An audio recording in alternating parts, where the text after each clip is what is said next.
Driven by the intense rivalry with America, the Soviets were elated when, on April 12, 1961, Yuri Gagarin made history, becoming the first human in space and the first to orbit the Earth. It was the main event of 1961.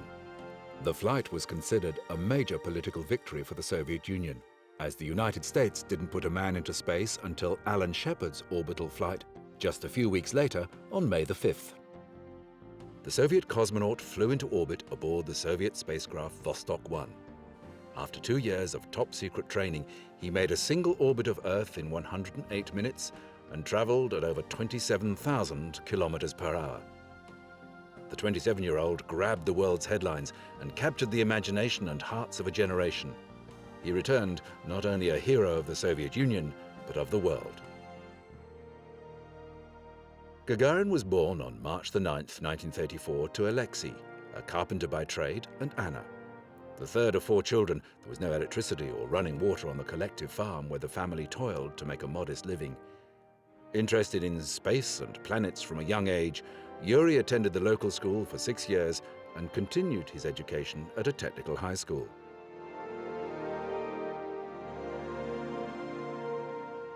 Having joined the Russian Air Force as a military fighter pilot in 1955, Gagarin was selected with 19 other cosmonauts for the Soviet space program in 1960. Along with the other prospective cosmonauts, he was subjected to experiments designed to test his physical and psychological endurance.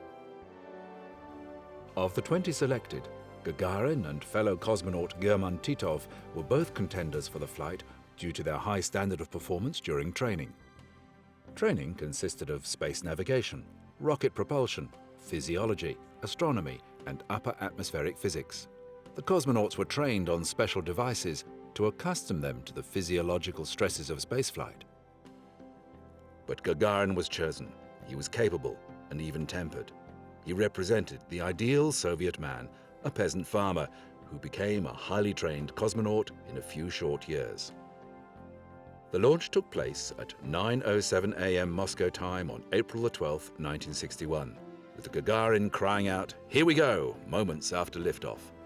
The spacecraft was controlled from the ground, as it was unknown if spaceflight would affect Gagarin's physical and mental reactions. No public announcement was made of the event until it was confirmed that the spacecraft had actually achieved orbital status. He orbited the Earth once, flying for just over an hour. While in orbit, Gagarin was promoted from the rank of senior lieutenant to major. During his one orbit around the Earth, he ate, drank, and monitored the capsule systems, while also evaluating his own ability to observe shapes and features on the surface of the Earth. At launch, Gagarin had been exposed to about 6 times the normal force of gravity.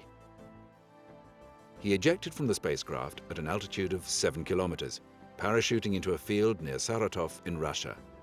The mission proved that humans could survive in space and return safely to Earth. It wasn't just his rank that changed when he touched down.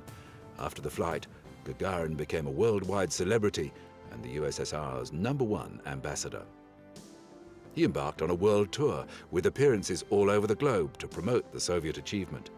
He had become the most famous man in the world and was far too valuable to the USSR to fly in space again.